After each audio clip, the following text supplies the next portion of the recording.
골로새서 3장 16절 그리스도의 말씀이 너희 속에 풍성히 거하여 모든 지혜로 피차 가르치며 건면하고 시와 찬송과 신령한 노래를 부르며 감사하는 마음으로 하나님을 찬양하고. 아멘. 함께 읽겠습니다. 그리스도의 말씀이 풍성히 거하게 하라. 지난주 말씀은 평강이 너희 마음을 주장하게 하라 라는 주제로 말씀을 나누었습니다. 하나님께서 여러분에게 주시고자 하는 그리스도 안에 있는 복 중에 가장 놀라운 복이 평강이기 때문입니다.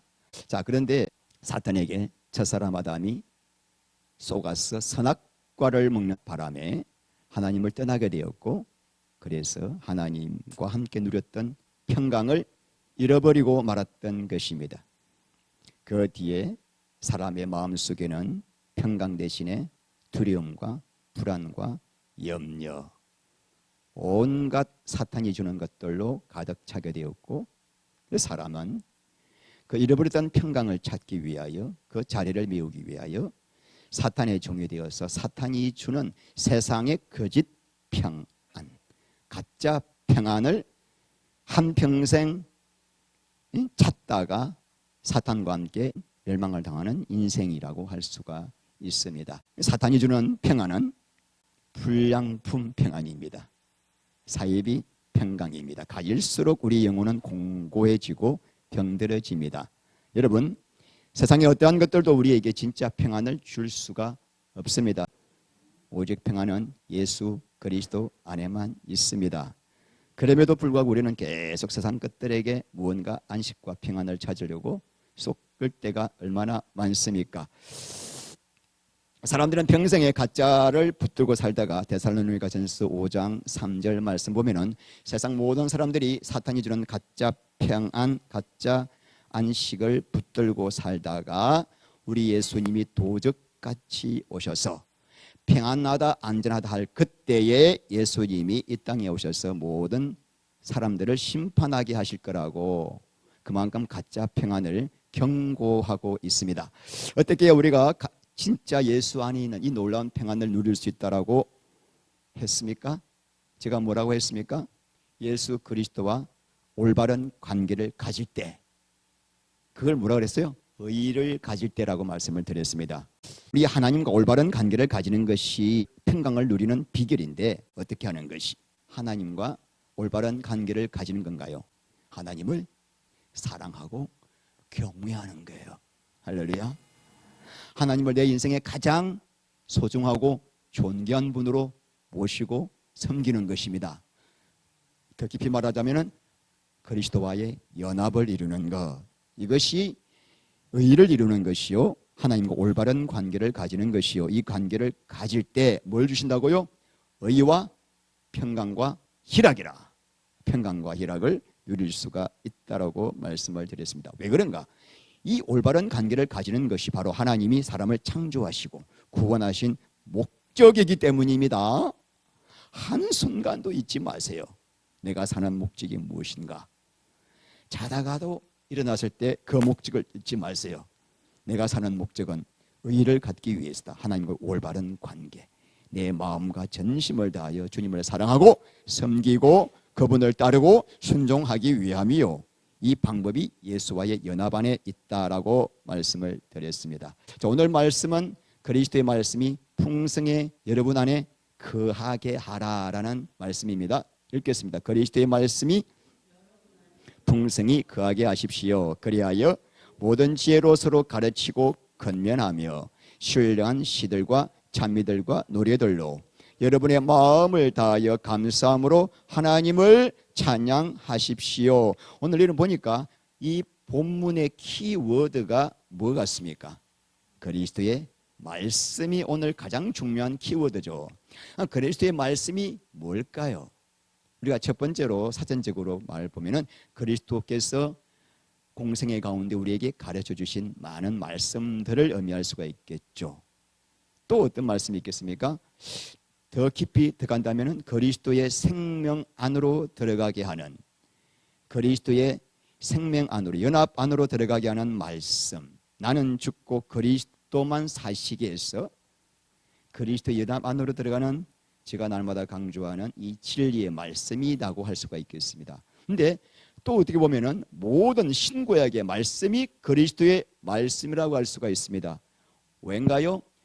요한복음 5장 39절 말씀대로 너희가 성경에서 영생을 얻는 줄 상고하거니와 이 성경은 나 예수에 대하여 증거하는 말씀이다. 그러니까 창세기 1장 1절부터 요한계시록까지 22장까지 전부 다 주제가 뭐예요? 예수 그리스도예요. 그러니까 성경 모든 말씀이 뭐예요? 그리스도의 말씀이라고 볼 수가 있겠죠. 이제 제가 묵상 가운데 이렇게 정리를 내려보았습니다. 자, 그렇다면 문제는 뭔가? 신구약 모든 말씀이 그리스도의 말씀인데 이 말씀을 어떻게 전하는가에 따라서 영혼을 죽이기도 하고 살리기도 하는 말씀이 됩니다.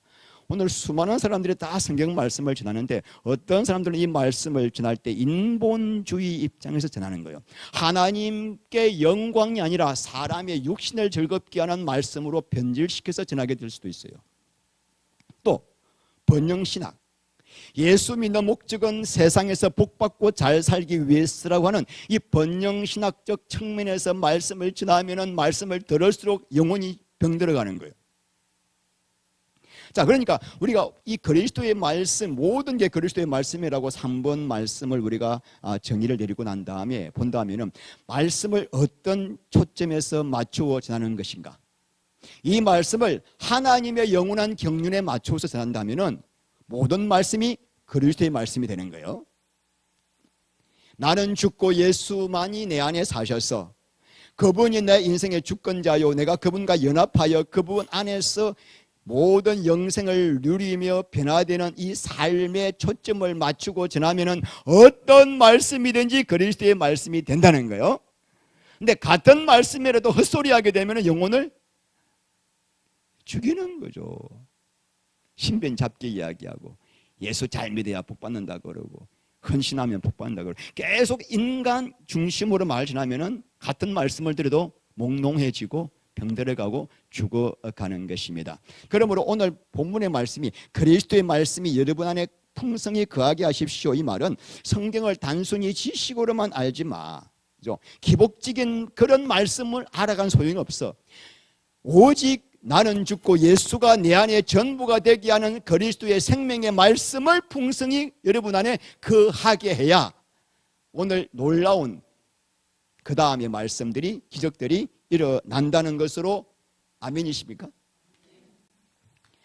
자, 그래서 오늘 우리가 본문의 말씀은 이렇게 그리스도의 말씀이 우리 안에 풍성히 거할 때는 교회 안에서 이런 일이 일어난다라는 거예요. 교회 안에서 피차 서로 가르치고 건면하고 또 우리가 신령한 노래와 시들과 찬미들도 마음을 다하여 감사함으로 하나님께 찬양을 드리는 이 놀라운 일들이 일어나는데 오늘 제가 좀 먼저 이 일이 일어나기 전에 어떻게 해서 그리스도의 말씀이 우리 안에 있으면 이런 일이 일어나는가에 대한 이 본문 말씀 이전에 먼저 우리 안에서 개인적으로 어째서 그런 일이 발생하게 되는가? 그리스도의 말씀이 여러분 안에 거할 때 여러분이 매일 삶 속에서 어떤 놀라운 역사가 일어나는가? 그걸 먼저 한번 살펴보기를 원합니다. 그래서 이제 첫 번째는 성령께서 뭐하게 하세요? 반드시 회개하게 하십니다. 두 번째는 성령께서 말씀을 가지고 여러분 안에 있는 말씀을 가지고 요리하면서 여러분을 변화시켜 나가는 거예요. 이 두 가지를 제가 좀 말씀을 나눠보겠습니다. 첫 번째는 성령께서 회개케 하시는데 여러분 회개 없는 구원이 있을까요? 없을까요? 잘 아시네 여러분은. 오늘날 이런 말씀을 많이 해요. 예수님이 십자가에서 그 보혈로 내 죄를 용서해 주셨다라고 하는 이 진리의 말씀만 믿으면 죄사함 받고 구원 받는다라는 말씀을 많이 듣습니다.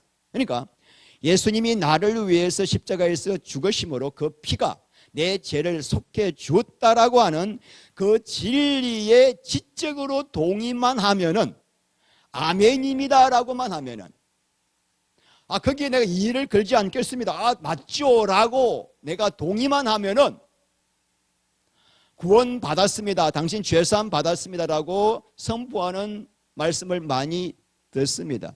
그래서 그 결과 어떤 일이 생기는 줄 아십니까? 구원을 받은 사람인데도 전혀 죄에서 돌이키지 않고 세상 가운 사람들과 똑같이 살아요. 똑같이. 그러면서도 자기는 구원을 받았다라고 확신을 가지는 거예요. 왜? 예수님이 내 죄를 다 속죄하셨다는 그 진리를 나는 믿고 있기 때문에.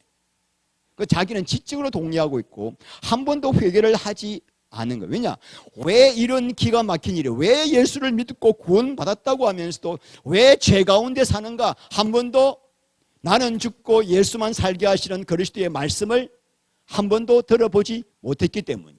한 번도 못 들어. 목회자도 못 들어봤어. 회개란 게 뭔지 모르고 그냥 예수를 믿는 거죠. 여러분, 나는 죽고 예수만 사시게 하는, 제가 날마다 듣는 이 복음을 우리가 듣게 되면은 반드시 성령께서 내가 얼마나 비참한 처참한 지옥에 1000만 번 가야 할 죄인인가를 깨닫게 됩니다. 깨닫게 해서 사도행전 3장 19절 읽겠습니다. 그러므로 너희가 회개하고 돌이켜 너희 죄 없이 함을 받으라. 이같이 하면 새롭게 되는 날이 주 앞으로부터 이를 것이요. 회개를 한 사람은 반드시 가던 길을 어떻게 해요?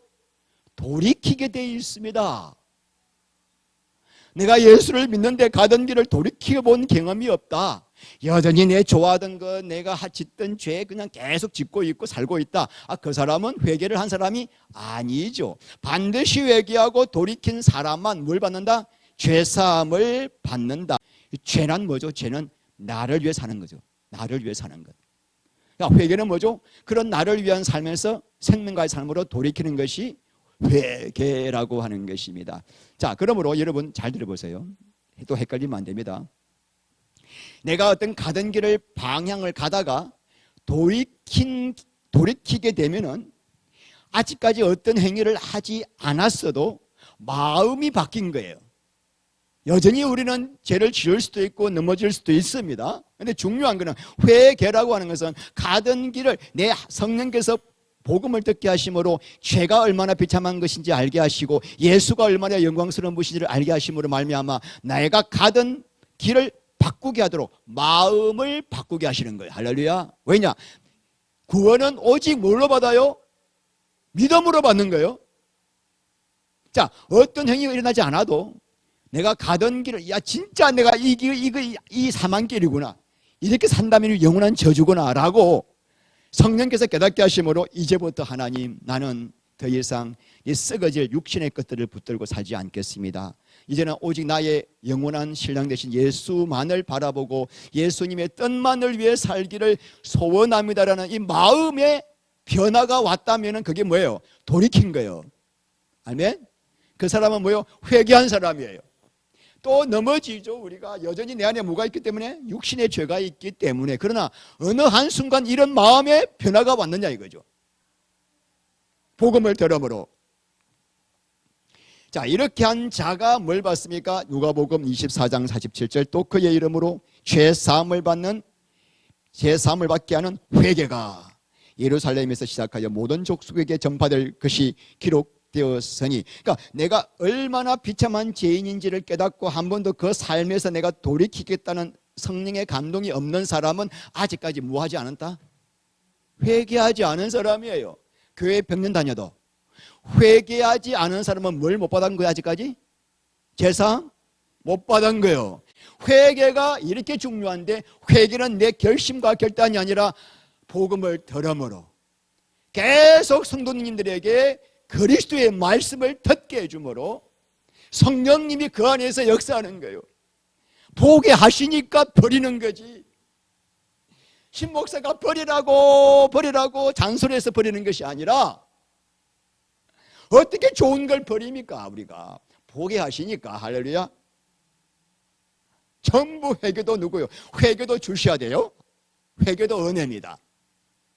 그러니까 신목사는 너무나 부족하고 인격도 덜 됐고 많이 모자라지만 오직 하나님 앞에 내가 간구하는 기도는 거예요. 이 자리에 섰으면 복음만 전하게 하옵소서. 그리스도의 말씀만 전하게 해서 혹시 아직까지 회개하지 않은 영혼이 있으면 회개시키게 하시고, 회개한 영혼은 더 깊은 회개를 하였어 이 놀라운 복음의 영광을 누리게 하옵소서. 자, 그럼 여러분 봅시다. 이제 중요한 잘 들으세요. 회개는 어떤 행위가 들어가지 않은 거예요. 맞습니까?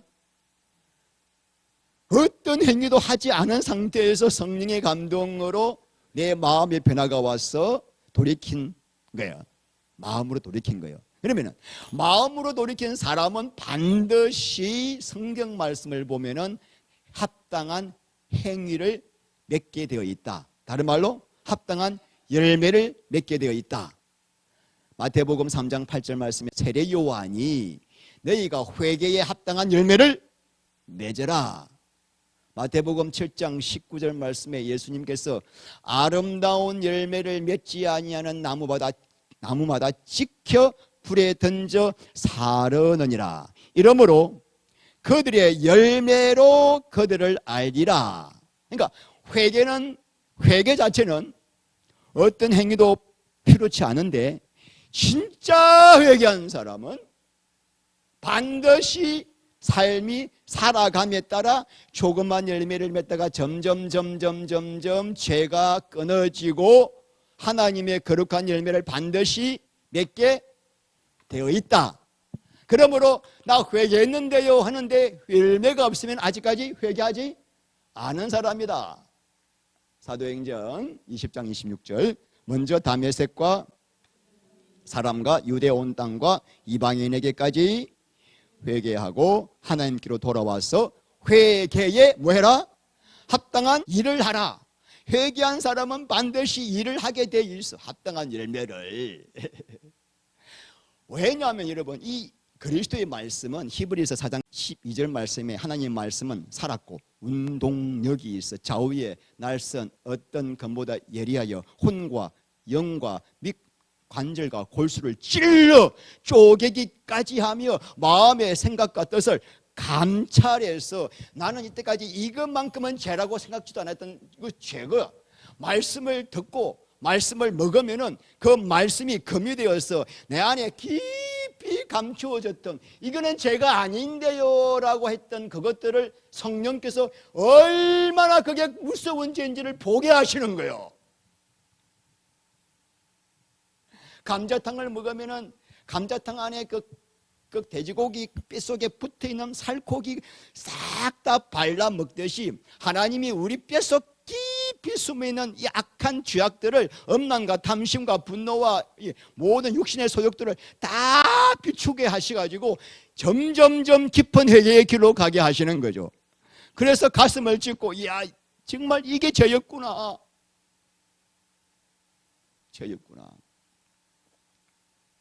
그래서 죄를 버리게 되니까 예수님을 찾게 되고 예수님과 연합 안으로 들어가게 하는 그리스도의 말씀을 날마다 우리 교회 와서 매주마다 들어야 되는 거예요. 이렇게 회개한 자가 그리스도의 말씀을 계속 먹으면 어떤 일이 일어나는가?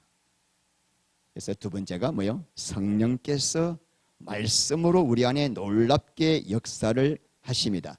요한복음 14장 26절 보혜사 곧 아버지께서 내 이름으로 보내실 성령 그가 너희에게 모든 것을 가르치고 내가 너희에게 말한 모든 것을 생각나게 하시리라. 그러니까 여러분 이제부터 여러분들이 회개한 자는 계속 그리스도의 말씀을 이렇게 듣고 계속 이렇게 풍성하게 거하게 되면은 성령께서 우리 안에 있는 예수님의 그리스도의 말씀을 어떻게 한다고요?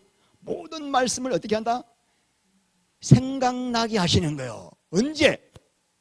내가 위기에 처했을 때, 내가 어떤 상황에서 막 죄가 올라올 때, 육신의 생각들이 막 밀려올 때 성령께서 내 안에 내가 먹은 말씀, 그리스도의 말씀을 다 계속 생각나게 해가지고 그 말씀으로 육신의 죄를 이기게 하시고 그 고난과 위기 가운데서 넉넉히 이겨낼 수 있는 지혜를 부어주시고 담대함을 주시고 믿음을 주시고 평강을 주셔서 어떻게 내가 갖고 있는 먹었던 말씀을 기억나게 하여 누가? 성령께서. 그래서 모든 상황에서 성립케 하시고 우리를 거룩하게 하시는다 이거죠. 여러분, 주부가 음식을 만들 때 재료가 있어야 김치찌개도 만들고 된장국도 만들죠. 두 사람 보고 물만 갖다 주면서 여보 맛있는 거 좀 만들어봐, 안 되는 거예요. 아무리 세계적인 요리사라고 하더라도 요리 재료가 있어야 만들 거 아닙니까? 자, 우리 안에 이제 내가 회개하고 예수를 믿음으로 내 안에 성령이 오셨다고 한다면은 이 성령님은 모든 삶 속에서 나와 함께 하셔서 나를 거룩하게 만들고 나를 천국까지 인도하시려고 내 안에서 날마다 역사를 하고 싶어 하는데, 역사를 할 때 뭐예요? 음식 재료가 뭐예요? 내 안에 거하는 말씀이라는 거예요. 아무리 내가 거듭났는데도 말씀을 안 먹었다.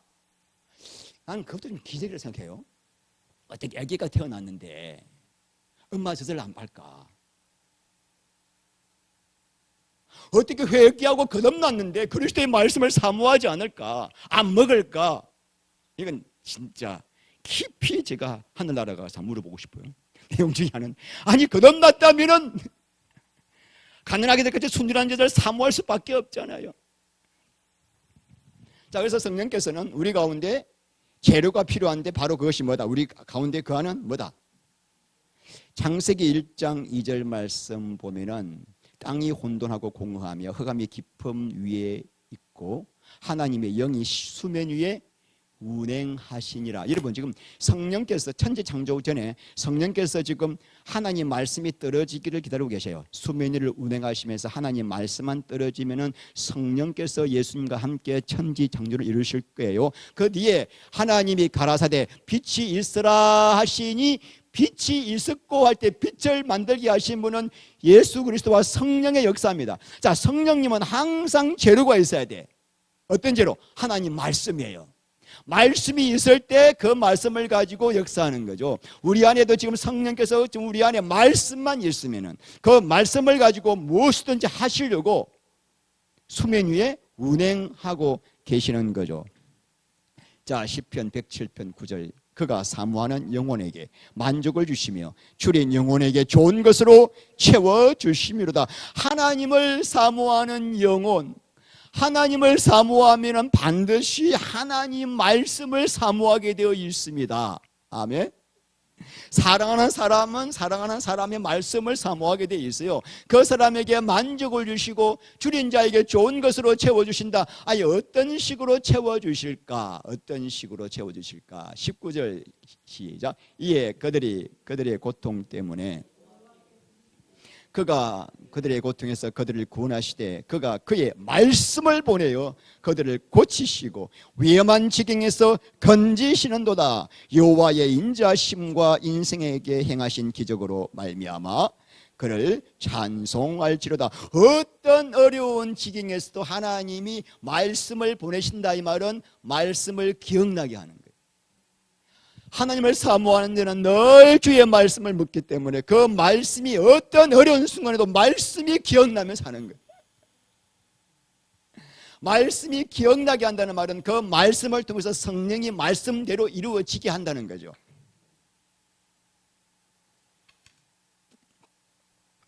그래서 여러분, 오늘 보니까 위경에서 건지신다.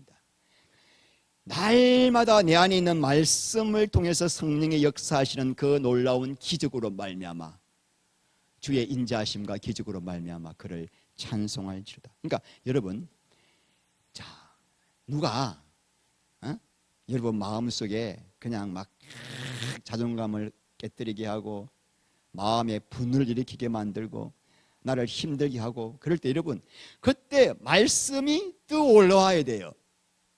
내 안에 막 미움과 분노와 화가 치밀어올 때 이 육의 생각을 죽이고 영의 생각, 용서와 생명과 평안과 사랑과 용납이 흘러나와야 되는데 이때 성령께서는 그렇게 해주고 싶은데 여러분 안에 말씀이 있느냐 이거죠. 바로 그때 마태복음 18장 35절.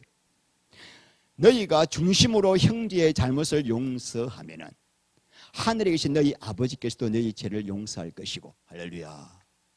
요한일서 3장 15절 말씀에 너희가 형제를 미워하면 살인하는 자니 살인하는 자는 그 속에 뭐가 없다? 영생이 없느니라.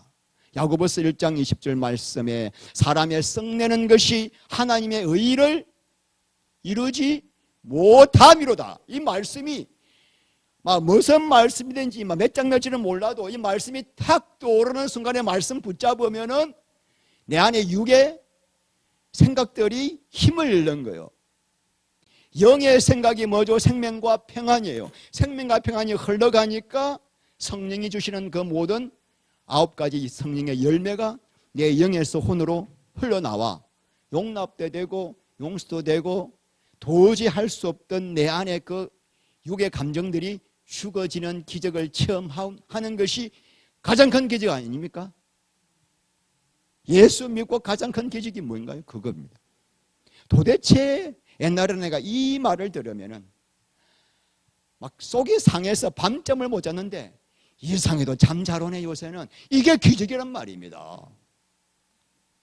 옛날에는 그냥 입술에 그냥 누가 무슨 말 하면은 쏟아 부어야 돼. 할 말 다 해야 돼. 그래야 잠이 와. 아니 이상 말에 제어가 되네. 혀가 제어가 돼. 제어. 성령의 절제로 말미암아. 이게 왜 그래요? 말씀의 역사인 거예요.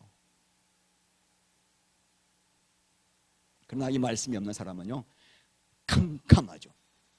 육이 올라올 때, 죄가 올라올 때, 미혹이 올라올 때, 위기가 생겼을 때 성령님이 이 사람을 도와주고 싶어서 말할 수 없는 탄식으로 로마서 8장 26절 말씀대로 안에서 그냥 가슴을 치고 통곡을 하셔도 그 사람에게 도와줄 말씀이 없는 거예요. 말씀이 없어. 하나도 안 떠올라. 막 육망씩 올라오고 그냥 말씀이 없으면 성령님이 속수무책인 거죠. 그래서 우리 안에 이 분노와 미움이 올라올 때도 말씀이 또 올라와야 되고, 또 내가 삶 속에 너무나 어려운 위기와 고난과 슬픔과 시련이 막 닥쳐올 때 말씀이 또 올라야 되죠. 무슨 말씀? 많잖아요. 로마서 8장 17절 우리가 그리스도와 함께 영광을 받기 위해서는 그리스도와 함께 고난도 함께 받아야 할 것이니구나. 근데 생각한데 현재의 고난은 장차 나타날 영광과 좋게 비교할 수 없네. 할렐루야. 고린도후서 4장 17절 우리의 잠시 받는 환난에 경한 것이 지극히 크고 영원한 영광에 중한 것을 우리에게 이루게 하려 함이라. 욥기서 23장 10절 말씀에 오직 나의 가는 길을 누가 아시나니? 그가 아시나니. 그가 나를 단련하신 후에는 내가 뭐 한다고요? 경검같이 나오리라. 베드로전서 1장 7절 말씀에 너희 믿음의 시련이 불로 연단하여도 없어질 금보다 더 귀하여 그리스도 예수께서 나타나실 때 너희로 하여금 칭찬과 영광과 존귀를 받게 하려 함이라. 믿음으로 우리를 온전케 세우기 위해서 하나님이 주시는구나. 이 말씀이 계속 떠올라와야 되는 거예요. 그래서 이 말씀이 내 안에서 떠오를 때 우리가 흔들림 없이 지금 막 내 인생에 예수 믿고 왜 이렇게 물질 연단, 인생 연단, 사람 연단, 질병 연단 왜 많은가? 이게 말씀이 없으면 다 넘어갑니다. 마귀가 어떤데 얼마나 교묘한데요. 그때마다 말씀이 떠올라요. 할렐루야. 말씀이 나를 살렸던 거예요. 제가 33살 때 예수 믿고 난 다음에 바로 그 해부터 그냥 온갖 시련과 고난과 아픔과 별의별 일이 다 닥쳐왔는데, 아니 예수를 믿으면 복 받는다고 하는데니까 그때 알았던 복은, 여러분 예수 믿으면 복 받습니다. 근데 그때 알았던 복은 순 세상적인 복, 부자 되는 복만 알았던 거죠. 아니 근데 왜 예수를 믿었는데 이런 일이 생깁니까? 그래서 제가 그때부터 할 게 뭐겠습니까? 초신자인데도 예수를 믿고 나니까 말씀이 묻고 싶은 거예요. 무조건 읽었어요. 무조건 말씀을 이해가 안 돼도 읽고 그냥 읽으니까 말씀이 나를 깨닫게 하시는 거예요. 내 안에 내 뼛속 깊이 들어있는 그 세상의 악한 사탄의 더러운 부패한 본성들이 깊숙이 박혀 있어가지고 이 불같은 연단과 시련을 통과하지 않고서는 하나님의 저를 생명의 길로 영광의 길로 끌고 갈 수 없다는 것을 말씀을 통해서 성령이 깨닫게 하시는 거예요. 그래 깨닫게 되니까 진짜 세상에 그런 밑바닥 인생이 없어요. 저는 완전히 밑바닥까지 내려갔잖아요. 그런데 거기서 막 눈물의 감사가 터져 나오는 거예요. 혼자서 나만 부엉이하는 거예요. 겨울에 그냥 냉방에 뗄감 돈도 없고 해요. 막 덜덜 떨면서 라면 하나 끓여 먹으면서 아이고 주여 감사합니다. 감사합니다. 이 말씀의 능력이다. 말씀의 능력. 자꾸 인간 생각 돌리면 하나님이 아무 역사를 할 수 없는 거죠. 그냥 성경 하나 붙들고 살겠다 생각하셔야 돼. 이거 하나 붙들고. 수많은 말씀들이 있지만 우리가 오늘 내 안에 육신의 분노가 있을 때 또는 위험이 왔을 때 위기가 왔을 때 수많은 우리가 붙들어야 할 말씀이 있지만 가장 매 순간마다 붙들어야 할 말씀이 있습니다. 디모데전서 1장 15절 말씀에 모든 사람이 받을 만한 이 말이여 예수 그리스도께서 죄인들을 구원하시려고 세상에 임하셨도다. 죄인 중에 내가 괴수로다. 예수 그리스도께서 세상에 임하신 이유가 뭐라고요? 나 같은 죄인 중에 괴수를 구원하기 위해서다니. 이 말씀은 날마다 붙들어요. 이 구원의 감격을 놓치지 않기 위해서. 그래서 예수가 우리 모든 사람을 위하여 대신하여 죽으심은 살아있는 자들로 하여금 다시는 그들 자신을 위해 살지 않고 오직 그들을 대신하여 죽었다가 다시 사신 예수를 위하여 살게 하려 하심이라. 고린도후서 5장 15절.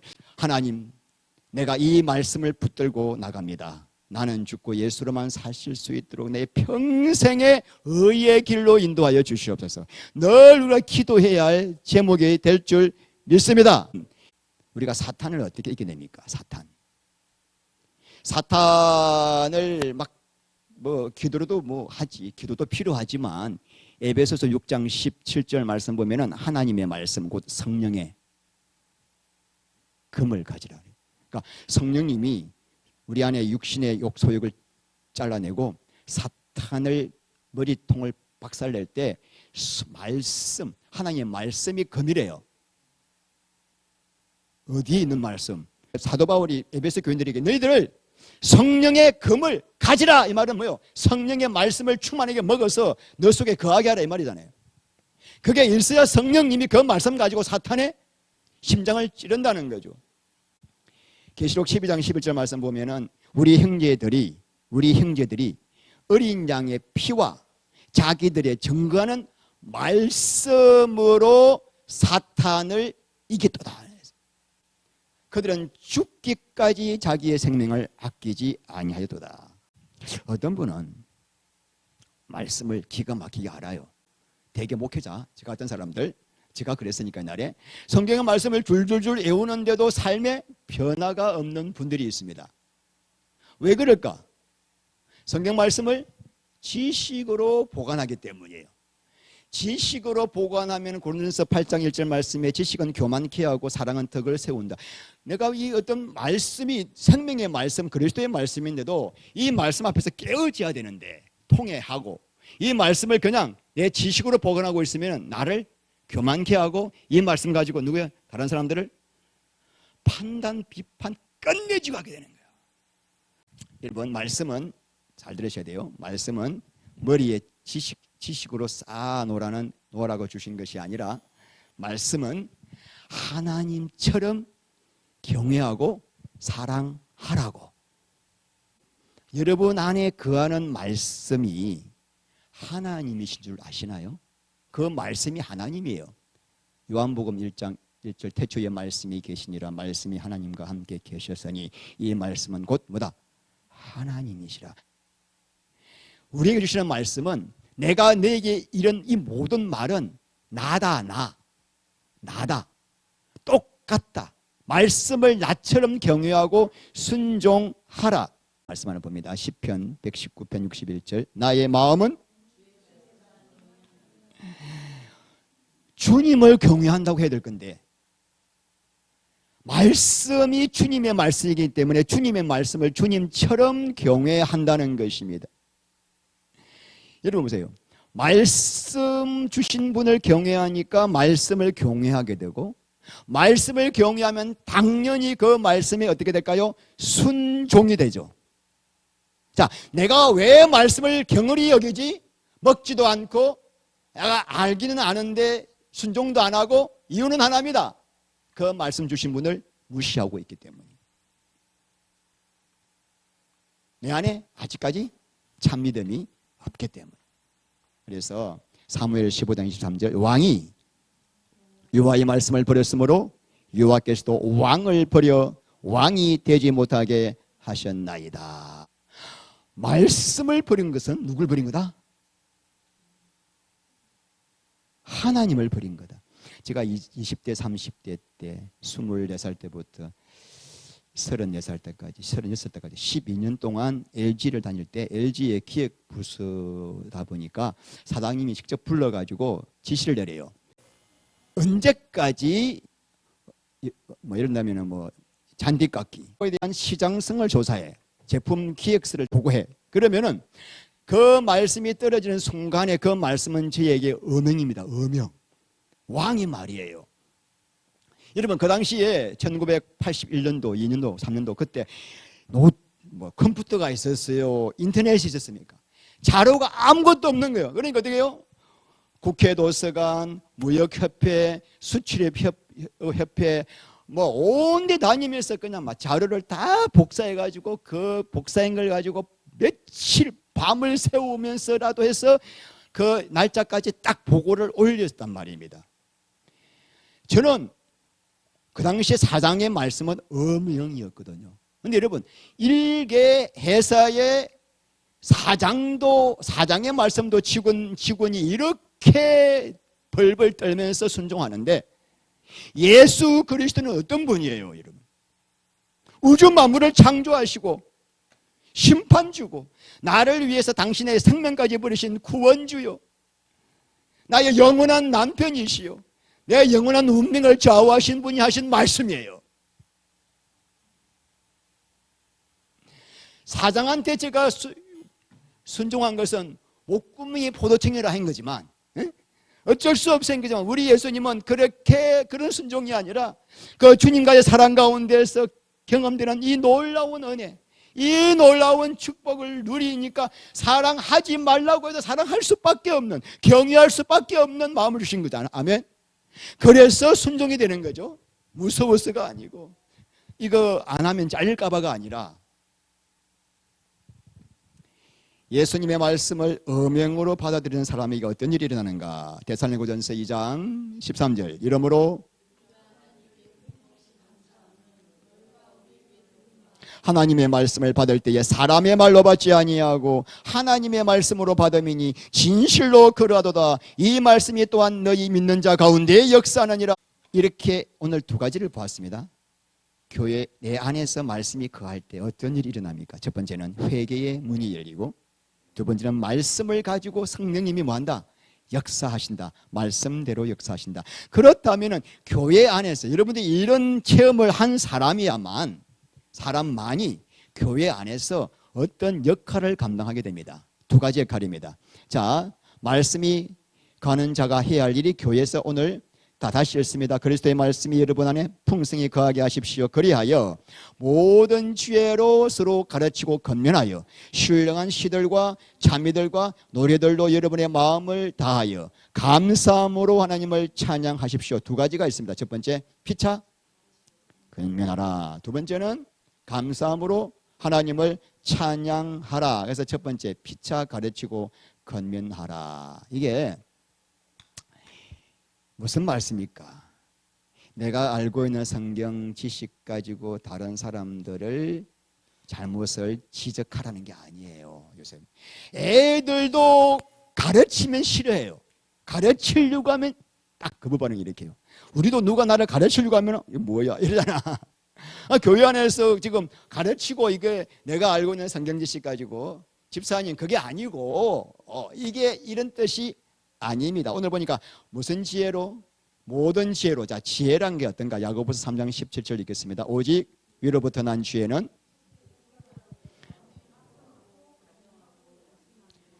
긍휼과 선한 열매가 가득하고 편견과 거짓이 없나니. 우리 안에 없는 성품이죠. 그죠? 그런데 말씀을 내 안에 가득 채우면은 성령께서 그 말씀을 재료로 하여 내 안에 없는 예수의 성품이, 향기가 흘러나오기 시작합니다. 물론 처음에는 조금 나와.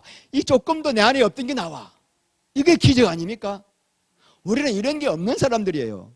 근데 계속 말씀을 채우게 나면은 모든 지혜가 생기면서 이런 성품들이 열매를 맺게 됩니다. 그래서 어떤 사람과도 교회 오면은 화평을 해요. 옛날에는 꼭 교회 가면 꼭 부딪힌 사람이 있었는데 말씀이 풍성히 가게 되면 지혜로 말미암아 화평하게 되고 관용하게 돼요. 모든 사람과 그리스도 안에서 하나가 되는 놀라운 복을 누리게 되고. 그래서 어떻게 해요?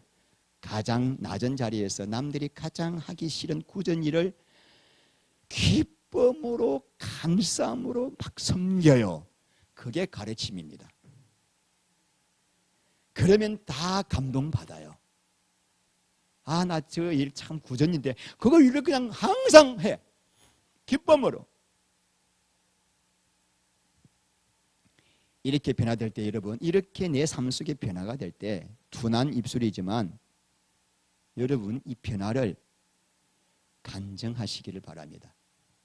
야, 옛날에는 내가 육신의 생각으로 꽉 찬 쇳덩어리인데 이렇게 한 분 예수님만을 붙들고 사니까, 말씀을 계속 먹고 사니까 내 안에 이런 변화가 있더라라는 간증을 하시기를 바랍니다.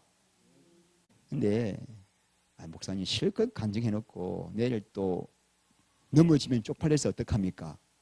오늘 내가 이런 간증을 했는데 내 안에 막 사랑이 나오는데 그 다음 주 사랑이고 뭐고 또 막 육이 나오면 쪽팔리잖아요. 여러분, 그게 아니에요. 지난주에 내가 이런 간증을 했다가 이번 주에 넘어지면은 넘어지는 게 은혜입니다. 넘어져야 내가 이렇게 연약하고 이렇게 교만해서 주여 주님을 또 붙잡지. 항상 안 넘어지면요 교만해가지고 예수님 안 붙잡아요. 계속 넘어지게 만들어. 또 넘어지고 또 넘어지고. 그래도 어떻게 해요? 간증해야 돼. 주님은 나의 말씀과 나의 은혜로 내가 이렇게 변화되었습니다라고 간증을 하는 걸 너무너무 기뻐하시고, 그게 하나님께 영광이고 그것이 가르치는 것입니다. 자, 두 번째 어떤 일이 일어나는가? 교회 안에서 어떻게 한다고요? 감사함으로. 자, 2번 보니까 신령한 시들과 찬미들과 노래들로 여러분의 마음을 다하여 감사함으로 하나님을 찬양하십시오. 찬양하래요. 여러분, 하나님께서 사람을 창조하신 목적이 뭐죠? 이사야 43장 21절, 이 백성은 내가 나를 위하여 지었나니 나의 찬송을 부르게 하려 함이라. 하나님께서는 영원토록 우리를 뭐하게 하시려고 창조하셨다고요? 찬양! 찬양! 찬양! 찬양! 그런데 그 북한의 기쁨조처럼 내 마음은 지옥인데 김정은이 기쁘게 하려고 기쁨조처럼 막 억지로 찬양이 아니라 우리 안에 말할 수 없는 은혜와 희락과 평강을 주어서 찬양이 터져 나오게 하는 찬양. 할렐루야. 시편 32편 11절 읽겠습니다. 여호와를 기뻐하며 즐거워할지어다. 다 즐거이 찬송을 외치기 전에 해야 할 게 있다. 여호와의 기쁨과 즐거움을 맛을 보고 난 다음에 찬양이 터져 나오게 되어 있다. 내 안에 와서 나와 사랑하자. 그래서 기쁨과 즐거움을 누리게 되면 찬송이 터져 나올 수밖에 없다. 시편 33편 1절 너희 의인들아 여호와를 즐거워하라. 찬송은, 그러니까 구원받은 사람이 찬송이 부담스럽다. 그 사람은 정직하지 못한 도둑놈 신보다. 진짜 내가 구원받았는데 찬송이 그냥 부담스러워. 찬송을 별로 안 부르고 싶어. 찬송은 피하고 싶어. 그 사람 뭐죠? 구원을 안 받았거나 구원을 받았다면은 도둑놈 신보. 도둑놈 신보. 정직한 자들은 다 하게 돼 있는데 찬양이 부담스러워.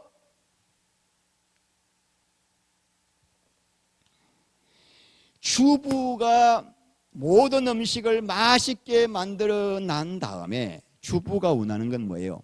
가족들이 그 음식을 맛있게 먹으면서 엄마 솜씨 짱이야, 여보 진짜 당신은 세계적인 요리사야, 최고야, 이런 말만 들으면 모든 수고가 고생이 다 눈녹듯 사라져버려요.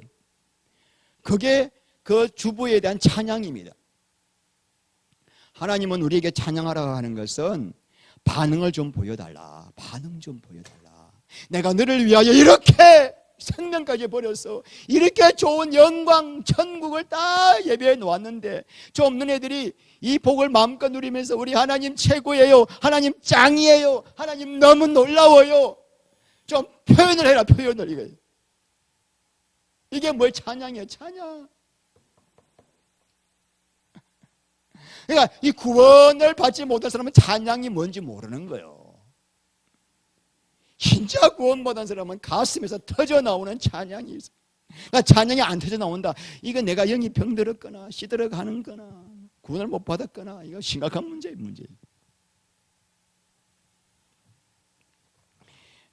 호세아 14장 2절 말씀에 너는 말씀을 가지고 여호와께 돌아와서 아뢰기를 모든 불의를 제거하시고 선한 벌을 받으소서. 우리가 수송아지를 대신하여 입술에 열매를 주게 드리리다. 수송아지 한 마리가 한 500만 원 하나요? 그 500만 원짜리 그 제물로 감사하는 마음도 없이 드리는 것보다 내가 모든 불의 회개를 하고 심령이 변화되어 이 구원의 은혜를 주님 앞에 찬양으로 입술로 드리는 것을 500만 원짜리 수송아지보다 더 뭐한다? 그러니까 여러분도 오늘 찬양을 이 기쁜 마음으로 드렸다면 500만 원 헌금과 상관 비교할 수 없는 더 큰 재물이라는 거죠. 히브리 13장 15절. 그러므로 우리는 예수로 말미암아 항상 찬송의 제사를 하나님께 드리자. 이는 그 이름을 증언하는 입술의 열매니라. 그래서 입술의 열매가 호세아 14장 2절 말씀을 그대로 히브리스에서 그대로. 여러분 오늘 참 중요한 질문입니다. 여러분 이 자리에 오늘 나오신 중요한 이유가 예배라고 하는 의식에 참석하기 위해서인가요? 아니면 은혜 받기 위해서인가요? 아니면 하나님이 주시니까 구원의 은혜에 감격 감사해서 내 온몸과 마음을 다하여 감사의 제사를 드리기 위해서인가요?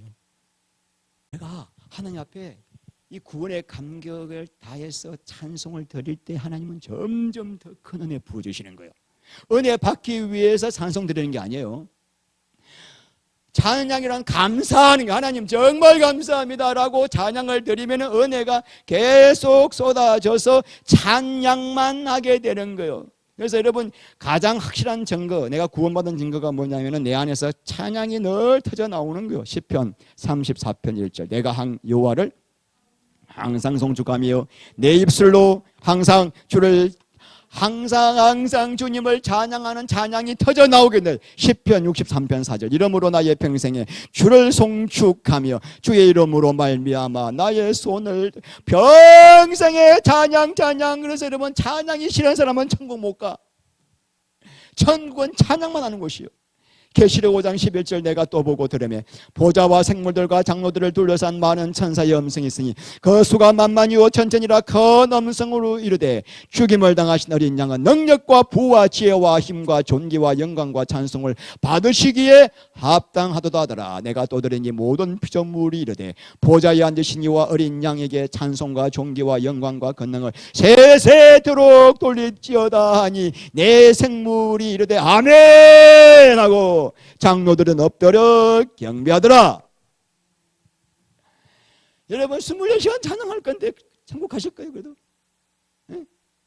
생각해 봐야 되겠죠. 거기는 인터넷도 없고 유튜브도 없고 드라마도 없고 술집도 없고 재밌는 게 하나도 없어. 갈 거예요. 갈 거예요. 그래도.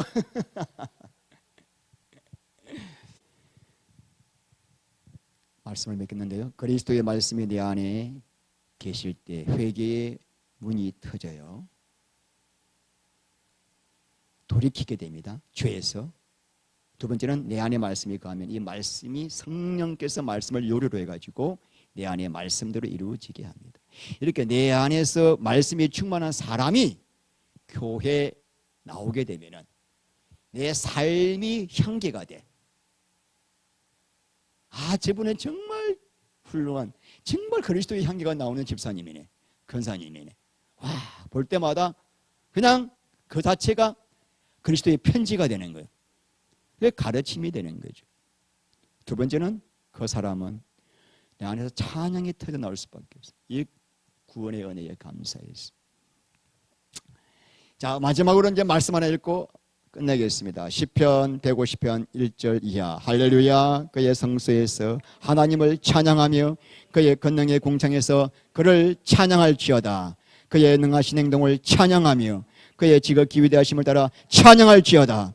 나팔소리로 찬양하며 비포와 수금으로 찬양할지어다. 소고치며 춤추어 찬양하며 현악과 퉁소로 찬양할지어다. 큰 소리나는 재금으로 찬양하며 높은 소리나는 재금으로 찬양할지어다. 호흡이 있는 자마다 여호와를 찬양할지어다. 할렐루야. 기도합니다. 하나님, 우리 안에 말씀이 거할 때 얼마나 놀라운 일이 일어나는 것을 보았습니다. 우리 성도님들 심령 속에 그리스도의 말씀이 풍성히 거하게 하여 이 놀라운 네 가지 역사를 다 이루게 하시고 말씀 안에 거하게 하셔서 말씀대로 이루어지는 이 놀라운 성령님의 능력을 날마다 매 순간마다 누리게 하여 주시옵소서. 예수 그리스도 이름으로 기도합니다. 아멘.